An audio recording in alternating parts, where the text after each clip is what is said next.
Anda kembali di berita utama bersama saya Asri Gunawan. Saudara, Teheran sedang menghadapi situasi kehilangan besar setelah kematian pemimpin tertinggi Iran Ayatollah Ali Khamenei. Satu persatu para pejabat tertinggi Iran berguguran karena dibidik oleh Amerika Serikat dan Israel.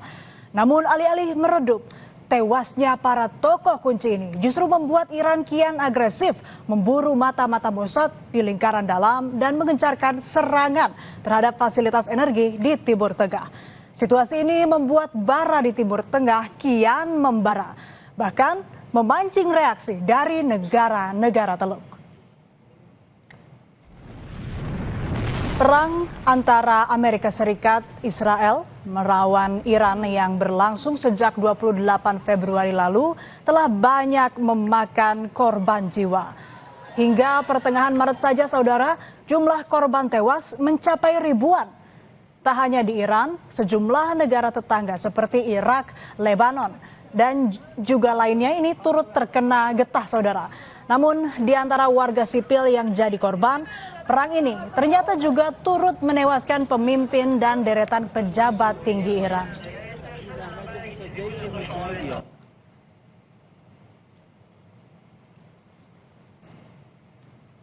Kematian pemimpin tertinggi Iran Ayatollah Ali Khamenei saat serangan Amerika Serikat Israel pada 28 Februari jadi pukulan telak bagi Iran. Warga Iran turun ke jalan berduka atas kematian pemimpin tertinggi mereka. Mojtaba Khamenei akhirnya ditunjuk untuk memegang tongkat komando pimpinan tertinggi Iran menggantikan sang ayah. Kematian Ali Khamenei ini jadi pemicu Iran untuk melancarkan serangan balasan pada Amerika Serikat dan Israel.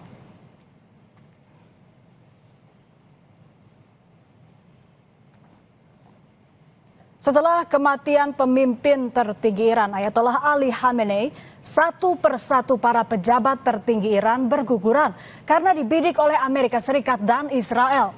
Israel mengklaim telah menewaskan lebih dari 16 pejabat tinggi Iran dan garda revolusi Iran.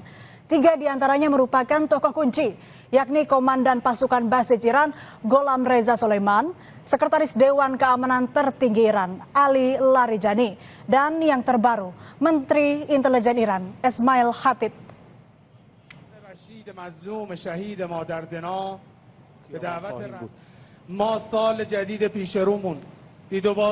Kematian sejumlah tokoh kunci Iran secara berturut-turut menjadi pukulan bagi warga Iran.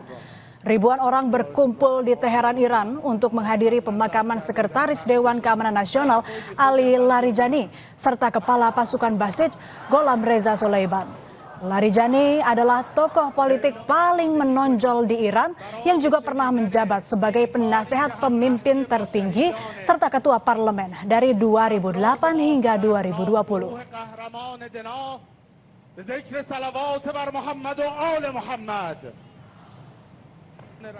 Kehilangan 3 pejabat penting dalam 2 hari berturut-turut memantik respons dari Presiden Iran Masoud Pezeshkian. Melalui unggahan di platform X, Pezeshkian mengecam keras serangan yang membunuh para pejabat tinggi Iran. Pezeshkian bahkan menyebut dengan istilah pembunuhan pengecut. Ia menambahkan bahwa jalan mereka akan berlanjut lebih kuat dari sebelumnya.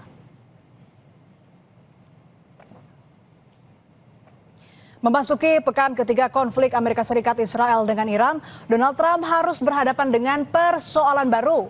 Direktur Kontraterorisme Nasional Amerika Serikat Joe Kent tiba-tiba mundur. Pada Selasa 17 Maret, Kent dikabarkan menyampaikan langsung surat pengunduran dirinya ke Donald Trump di Washington DC dan mengumumkan keputusannya itu di media sosial miliknya. Pengunduran Joe Kent tentu mengejutkan karena selama ini Kent dikenal sebagai pendukung setia Donald Trump. Sepak terjangnya sebagai veteran tempur juga menambah tanda tanya besar soal alasan kemundurannya. Melalui akun X-nya, Joe Kent menjelaskan ia tak setuju dengan perang yang dimulai Amerika Serikat bersama Israel ke Iran. Menurut Kent, posisi Iran tidak memberi ancaman langsung ke Amerika Serikat. Kent menuding perang ini ulah provokasi PM Israel Benyamin Netanyahu ke Presiden Amerika Serikat Donald Trump.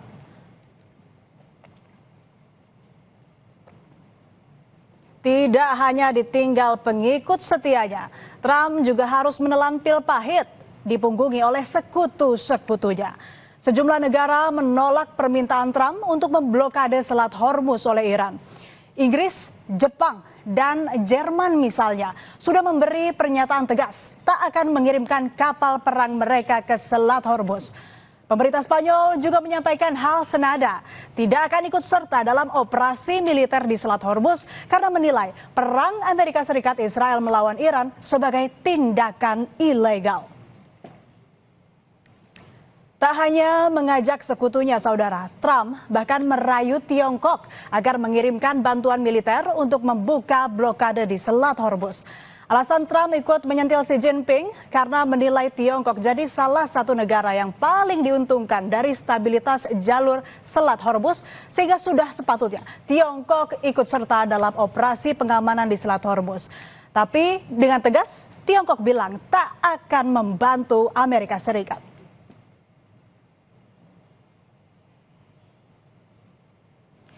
Trump menyampaikan kekecewaannya atas penolakan negara-negara sekutu dalam membantu perang melawan Iran di Selat Hormuz.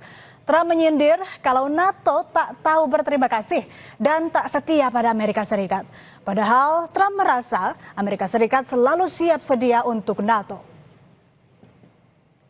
Well, they should be thanking me because many of them get 90%. China, as an example, should be thanking us, but I don't expect to thank you, but they should be thanking us. Japan gets 95%, China 91%.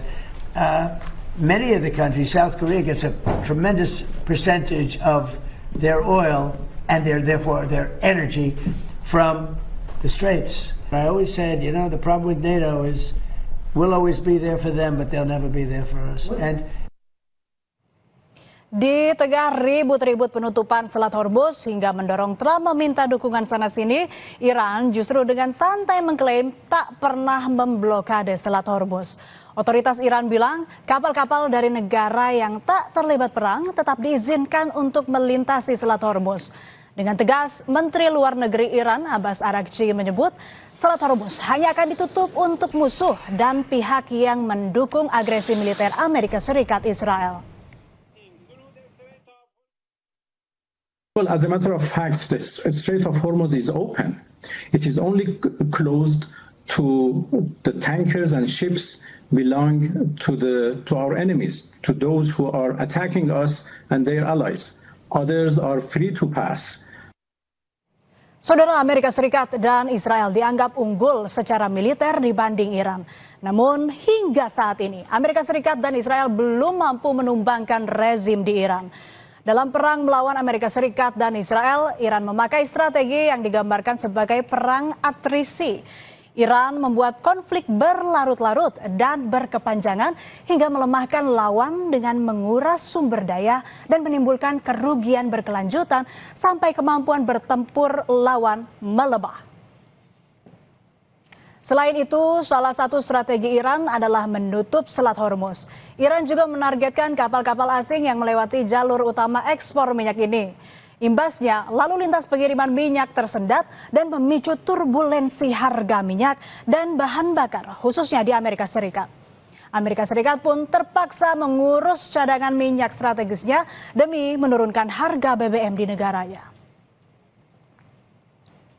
Selain itu, Iran diam-diam telah menghabiskan puluhan tahun untuk membangun bunker bawah tanah guna melindungi persenjataan rudalnya dari kehancuran. Namun nampaknya Amerika Serikat dan Israel telah mengetahui lokasi ini. Pesawat tempur Amerika Serikat dan Israel dilaporkan terus beroperasi di atas puluhan pangkalan besar Iran. Amerika Serikat dan Israel diklaim telah menyerang bunker tempat penyimpanan rudal Iran. Para pengamat menyebut perang Iran melawan Amerika Serikat dan Israel ini sebagai perang asimetris. Iran meluncurkan sejumlah rudal dan drone kamikaze yang berbiaya murah untuk menyerang Amerika Serikat dan Israel. Sementara Israel memiliki Iron Dome untuk mencegat serangan Iran. Namun biaya operasional Iron Dome ini sangat mahal, saudara, yakni mencapai 50.000 hingga 150.000 USD per intersepsi. Presiden Amerika Serikat Donald Trump menegaskan tak akan ada opsi untuk gencatan senjata karena merasa pasukannya telah menang dan menyebut pihak Iran telah kehilangan banyak infrastruktur militer dan juga pemimpin di setiap level. I don't want to do a ceasefire. You know, you don't do a ceasefire when you're literally obliterating the other side. They don't have a Navy. They don't have an Air Force. They don't have any equipment.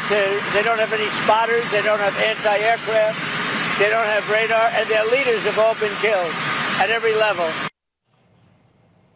Saudara, tetaplah bersama kami di Berita Utama. Usai jeda, ada informasi warga antusias merebut gunungan hasil bumi serta makanan tradisional dalam tradisi Grebek Poso atau Syawal yang digelar di halaman Masjid Agung Keraton Kasunanan, Surakarta, Jawa Tengah.